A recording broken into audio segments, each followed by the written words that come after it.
अब स्टूडेंट हमारा टॉपिक है आज का वेन डायग्राम।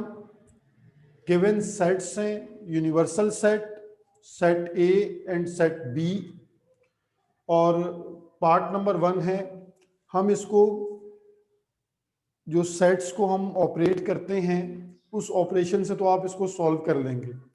अब हमने इस ऑपरेशन को थ्रू वेन डायग्राम एक्सप्लेन करना है, ठीक है। तो वेन डायग्राम के लिए भी पहले क्वेश्चन में तो मैं आपको जरा थोड़ा डिफरेंट और इजीएस्ट वे में बताऊंगा कि हम सबसे पहले लेफ्ट हैंड साइड लेंगे। अच्छा, लेफ्ट हैंड साइड के ऑपरेशन क्या है? A minus B means set A 1 3 5 7 9 minus set B 2 3 4 5 8, ठीक है। और माइनस में हमारा रिजल्ट क्या होगा? जब हम इन दोनों सेट्स को माइनस करेंगे तो हमारा रिजल्ट क्या आएगा? यानी हमने जो डिफरेंस ऑफ टू सेट का ऑपरेशन पढ़ा है उसमें हमने क्या इसको मैंने आपको एक्सप्लेन किया था कि सेकंड सेट के एलिमेंट्स को नहीं लिखना। मींस 3 3 5 और 5 कैंसिल। हम सिर्फ 179 सेकंड सेट के एलिमेंट्स को नहीं लिखते। यहां तक बात जब क्लियर हो जाए अब आप इसको डायग्राम के थ्रू एक्सप्लेन करें। देखें, सबसे पहले आप बनाएंगे एक रेक्टेंगुलर बॉक्स। अब इन स्टेप्स को जरा गौर से देख लें। ये है यूनिवर्सल सेट को शो करता है। जो रेक्टेंगुलर बॉक्स है ये यूनिवर्सल सेट को एक्सप्लेन करता है। फिर आप दो सर्किल बनाएं, ओवरलैपिंग सर्किल होने चाहिए क्योंकि जो हमारे सेट हैं उसमें नंबर्स रिपीट हो रहे हैं 3 5, तो ये ओवरलैपिंग सेट कहलाते हैं। इसमें पहला सर्किल पहले सेट को शो करता है, दूसरा सर्किल दूसरे सेट को शो करता है, यानी ये सेट ए और ये सेट बी। अब आप इनके एलिमेंट्स लिखें। जो रिपीटेड एलिमेंट्स हैं वो यहां ओवरलैपिंग में लिखें 3 5, रिमेनिंग 1 7 9, और बी से कौन से आ जाएंगे? 3 5 को छोड़ के 2 4 8। अब यूनिवर्सल सेट जो है उसको चेक कर लें कि उसके सारे एलिमेंट्स आ रहे हैं 1 से लेके टिल 10 तक। तो 1 है, 2 है, 3 है, 4 है, 5 है, 6 नहीं है, 6 यहां कर दें, 7 है, 8 आ रहा है, 9 10, यानी दो एलिमेंट सिर्फ लिखेंगे। तो इससे ये हमारे कंप्लीट सेट यहां रिप्रेजेंट हो गए। रेक्टेंगुलर ने रिप्रेजेंट कर दिया यूनिवर्सल सेट को, और ये जो दो सर्किल हैं ये दोनों सेट्स ए और बी को रिप्रेजेंट कर रहे हैं। इनके जो एलिमेंट्स कॉमन हैं वो ओवरलैपिंग में लिखे जाएंगे, बाकी आप कहीं भी लिख सकते हैं। यहां तक बात क्लियर हो गई। अब इसके बाद देखें, जब हमने a माइनस बी ऑपरेशन किया था तो हमारा आंसर क्या आ रहा है? 179। 179 के ऊपर हॉरिजॉन्टल या वर्टिकल लाइंस लगा दें। ये वेन डायग्राम ने आपके आंसर को शो कर दिया, यानी a minus be represented by horizontal lines. और इनका रिजल्ट क्या आया था? अगर हम वो भी लिखना चाहें तो 179 इसका आंसर है। यह है तरीका वेन डायग्राम से शो करने का। ये मैंने अभी लेफ्ट हैंड साइड की है। अब इसके बाद मैं इसको रब करके राइट हैंड साइड करूंगा, तो इसको देख लें। कोई क्वेश्चन है यहां तक तो पूछ लें मुझसे।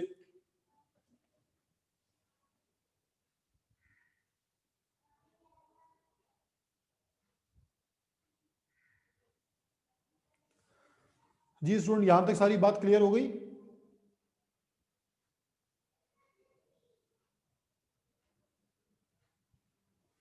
हमने रेक्टेंगुलर बॉक्स से हमेशा यूनिवर्सल सेट को शो करना है और सर्किल बना के अपने दोनों सेट्स को शो करना है। ये जो मैंने ऊपर ऑपरेशन परफॉर्म किया ये आपने ये जरूरी नहीं कि आप सब करें, लेकिन जिसे कंफ्यूजन हो रही है वो पहले ऑपरेशन परफॉर्म कर ले और उसके बाद उसको शेडेड कर दे। ठीक है, क्लियर है। अब मैं इसको रब करके सेम इसकी राइट हैंड साइड आपको एक्सप्लेन कर रहा हूं। साथ साथ आप कॉपी कर लें तो ज्यादा अच्छा है नोटबुक्स पर, तो कंफ्यूजन नहीं रहेगी। ठीक है, अब इसकी राइट हैंड साइड देखते हैं। Right hand side A intersection B complement. तो देखें, पहले मुझे बी कॉम्प्लीमेंट फाइंड आउट करना है। मैं साथ ही यहां पर डायग्राम भी इसकी बना लेता हूं। हमने ये यूनिवर्सल बना लिया, अब वो डायग्राम सेम रहेगी सारे क्वेश्चंस में, एक ही डायग्राम है ये। 6 और 10, सेट ए, सेट बी, 1 7 9 3 5 और 2 4 8, ये एक ही डायग्राम है, एज इट इज रहेगी, सिर्फ शेडेड रीजन जो है वो चेंज होता रहेगा। ठीक है, अब इसके बाद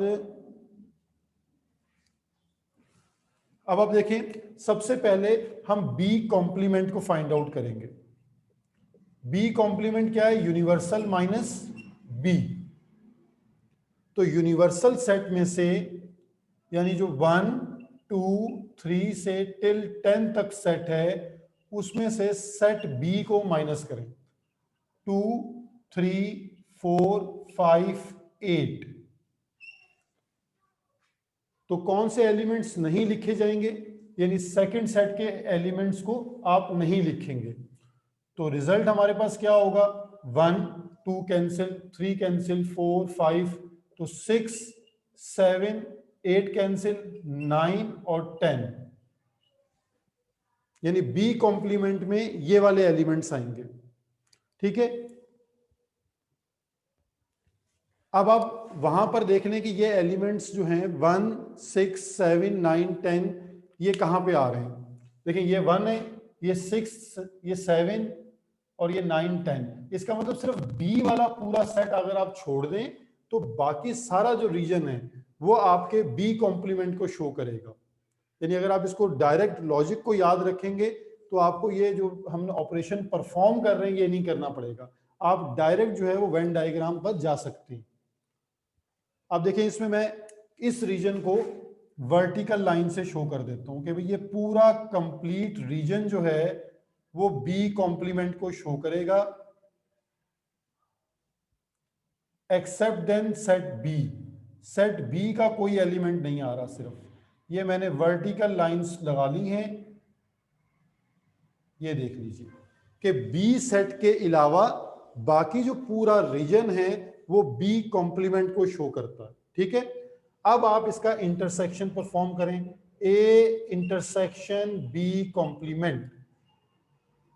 तो सेट ए लिख लें, 1 3 5 7 9, intersection with B complement 1 6 7 9 and 10।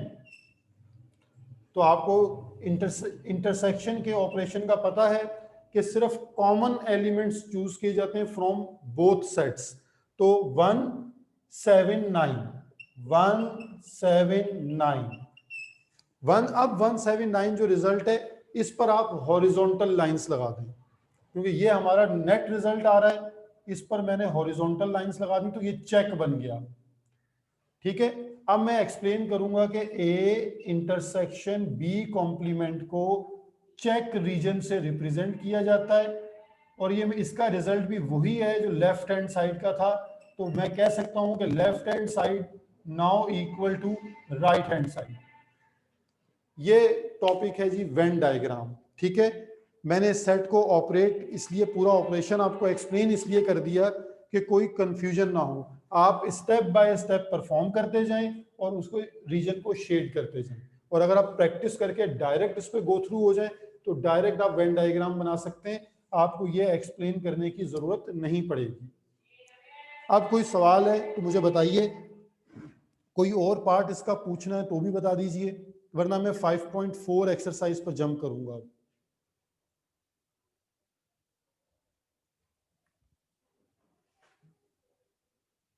जी, वो जो टेढ़ी लाइन आप पूछ रहे हैं उसे स्लैंटिंग लाइन कहा जाता है। अगर आपके पास हॉरिजॉन्टल और वर्टिकल दोनों लाइंस यूज हो जाएं तो आप स्लैंटिंग लाइन लगा सकते हैं। आप रीजन को किसी भी तरह शेड कर सकते हैं, उससे हमें कोई फर्क नहीं पड़ता, बस दोनों रीजन सिमिलर आने चाहिए, लेफ्ट हैंड साइड वाला और राइट हैंड साइड वाला, ताकि प्रूफ हो सके।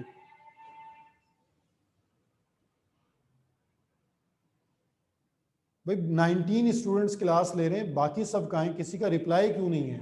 बात समझ आ रही है सबको कि मुझे नाम लेने पड़ेंगे? जल्दी से बताइए कि ये टॉपिक क्लियर है, ताकि हम नेक्स्ट टॉपिक पे जंप करें फिर।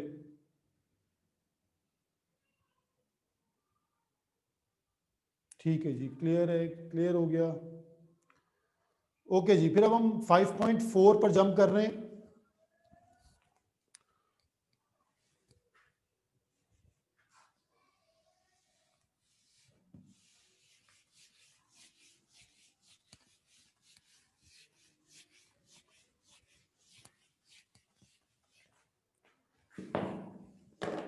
एक्सरसाइज 5.4 से क्वेश्चन नंबर 2 है।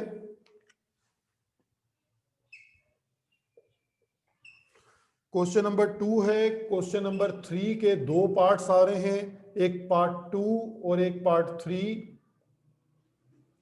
और क्वेश्चन नंबर 4 है, क्वेश्चन नंबर 5 है। 5 से दो पार्ट्स आ रहे हैं, पार्ट नंबर 2 और पार्ट नंबर 3। तो आज हम इसे कंप्लीट कर लेंगे, छोटे छोटे क्वेश्चन हैं ये, आप बस फोकस कीजिए कॉन्सेप्ट पर।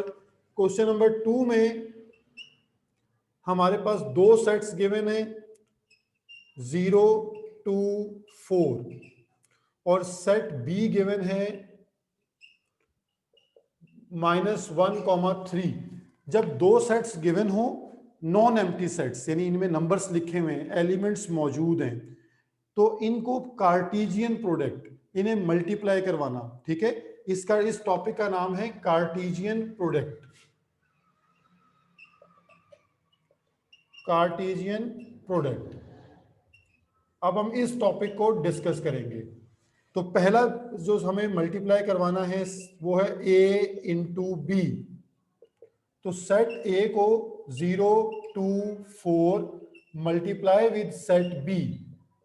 तो मल्टीप्लाई किस तरह करना है कि हमें इसे ऑर्डर पेयर्स में लिखना है। कार्टेशियन प्रोडक्ट है क्या कि आप दो सेट्स को मल्टीप्लाई करें और उनके रिजल्ट को ऑर्डर पेयर्स में लिखें। तो ऑर्डर पेयर में कैसे लिखा जाएगा, बस एक दफा इस स्टेप को गौर से देख लें। 0 इंटू -1, 0 -1, 0 और 3, फिर 2 और -1, 2 और 3, 4 -1 और 4, 3। ये हमने इसके ऑर्डर पेयर्स बना लिए। ए इंटू बी, ये है कार्टेशियन प्रोडक्ट। क्वेश्चन सॉल्व हो गया। 0, -1, 0, 3, 2, -1, 2, 3, 4, -1 और 4, 3। अब आपने a इंटू बी करना है, b इंटू ए करना है, a इंटू ए करना है, या b इंटू बी, सब में प्रोसेस सेम है। दो सेट्स की मल्टीप्लिकेशन को कार्टेशियन प्रोडक्ट कहते हैं। कार्टेशियन प्रोडक्ट मींस कि हम सेट को ऑर्डर पेयर्स में लिखें, और ये हमारे पास टोटल जो है वो 6 ऑर्डर पेयर्स हैं यहां पर। ठीक है, अब इसके बाद है क्वेश्चन नंबर 3। क्वेश्चन नंबर 3 में है फाइंड ए एंड बी। हमें ए और बी फाइंड आउट करना है। पार्ट नंबर 2, दो ऑर्डर पेयर्स हैं और दोनों इक्वल हैं। 7, b -4। लेकिन जब दो ऑर्डर पेयर्स इक्वल हैं तो फर्स्ट एलिमेंट के इक्वल होगा। Like 2a + 5 equal to 7 and b -4 equal to 3। First element के इक्वल, सेकंड एलिमेंट के इक्वल। सॉल्व करना तो आपके पास वैल्यूज आ जाएंगी। 7 - 5, 2, now a equal to 1, 3 + 4, now b = 7। ठीक है, ये ऑर्डर पेयर जब इक्वल हो तो इन्हें सॉल्व करने का तरीका है। अब उसके बाद है क्वेश्चन नंबर 4।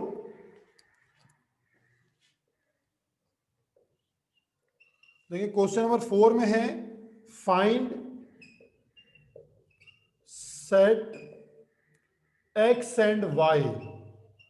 x और y सेट लेना है मुझे, x इंटू वाई की कार्टेशियन प्रोडक्ट गिवन है। तो वो प्रोडक्ट क्या गिवन है, a comma a, b comma a, c comma a और d कॉमा a। देखिए सेट, अब आप यहां पे अगर गौर से देखें तो जो पहला सेट था a, उसके नंबर हमेशा ऑर्डर पेयर में पहली पोजीशन पर आ रहे हैं, और सेट बी सेकंड सेट था, उसके एलिमेंट ऑर्डर पेयर में सेकंड पोजीशन पर आ रहे हैं। तो वहां वो यही तो पूछ रहा है कि उसने कार्टेशियन प्रोडक्ट गिवन की है और पूछ रहा है सेट एक्स क्या है। तो सेट एक्स जो सेट पहले आ रहा है, ऑर्डर पेयर में नंबर भी उसके पहले आएंगे, means A B C D. और सेट वाई क्या है, जो सेकंड प्लेस है, तो सेकंड प्लेस पे सिर्फ ए मौजूद है, तो इसलिए उसको रिपीट करने की जरूरत नहीं है, एक दफा ए लिख दें बस। ये सेट एक्स और सेट वाई आ गया। यानी जब आप दो सेट्स को मल्टीप्लाई करते हैं तो पहला सेट, जो पहला सेट है उसके जो एलिमेंट्स हैं वो फर्स्ट पोजीशन पर होंगे और सेकंड सेट के सेकंड पोजीशन पर होंगे। तो ये कॉन्सेप्ट भी क्लियर हो गया। यहां तो कोई डाउट है तो पूछ लें, वरना मैं लास्ट क्वेश्चन नंबर इसका 5 एक्सप्लेन करूंगा।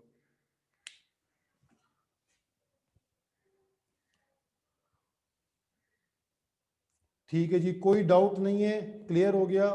सबूर अजरुद्दीन बताइए क्या कह रहे हैं, मैसेज कर दें। मैं कहा नाम लूँ ना ताकि आप लोग जाग भी जाएं। अब्दुल सबूर, अम्मार,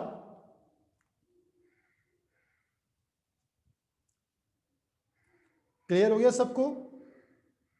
हो गया जी, ठीक है। तो अब लास्ट क्वेश्चन पे चलते हैं।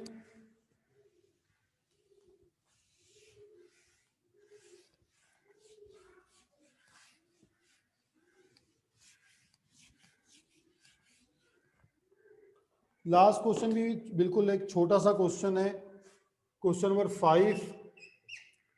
सेट एक्स में मैंने सबसे पहले आपको लेक्चर में कार्डिनल नंबर का बताया था, ये यहां वही कॉन्सेप्ट यूज होगा। डी और ई ये दो सेट्स हैं, इसके कार्डिनल नंबर, कार्डिनल नंबर यानी नंबर ऑफ एलिमेंट्स कितने हैं, 3। इसके कार्डिनल नंबर कितने, 2। ठीक है, तो हमें वो कह रहा है कि पार्ट नंबर 2 में बताएं, then find the number of elements in y into X. तो y के कार्डिनल नंबर क्या है, 2, x के कितने, 3, तो 2 3 ज़ा 6, ये इसका आंसर है।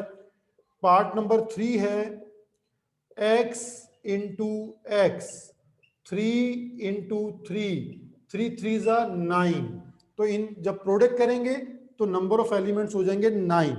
ठीक है, ये कार्डिनल नंबर, दोबारा आपका कॉन्सेप्ट रिवाइज हो गया कि सेट के नंबर ऑफ एलिमेंट्स को हम कार्डिनल नंबर कहते हैं। अच्छा, अब आप बुक के पेज नंबर पे आ जाइए 98,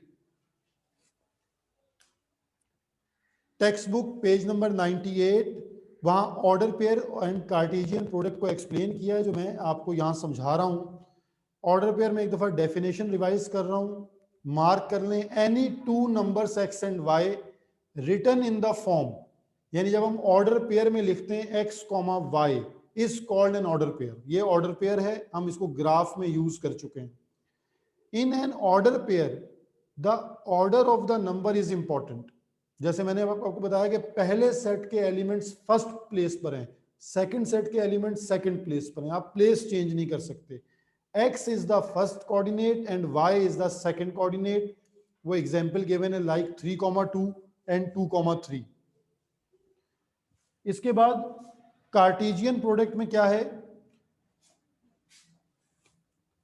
कार्टेशियन प्रोडक्ट में आ जाएगा Cartesian product of two non empty sets, यानी सेट्स खाली ना हो। Set A and B denoted by A into B. जब आप कार्टेशियन प्रोडक्ट करेंगे तो दोनों सेट्स के बीच में मल्टीप्लाई का साइन लगाएंगे, ठीक है। और consist of all order pair, यानी वो पूरी प्रोडक्ट जो है वो ऑर्डर पेयर्स पर कंसिस्ट करेगी, ठीक है। स्टूडेंट यहां तक कोई क्वेश्चन हो तो पूछ लें। 5.4 तक आपने प्रैक्टिस करनी है, फिर हमारी लास्ट एक्सरसाइज होगी 5.5, वो नेक्स्ट लेक्चर में हम इसको डिस्कस करेंगे। कोई क्यूरी है तो मुझे मैसेज करके बताएं, या माइक ले लें, मैं माइक भी ऑन कर रहा हूं।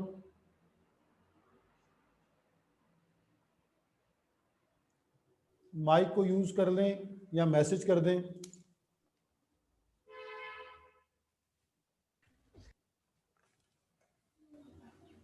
ठीक है, क्लियर हो गई बात? सर हो गए sir.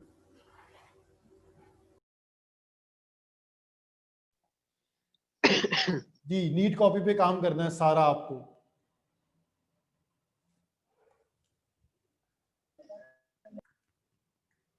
Sir online papers clear होंगे? हो गया? सर ऑनलाइन पेपर्स होंगे? नहीं, ये क्वेश्चन नहीं पूछना मुझसे।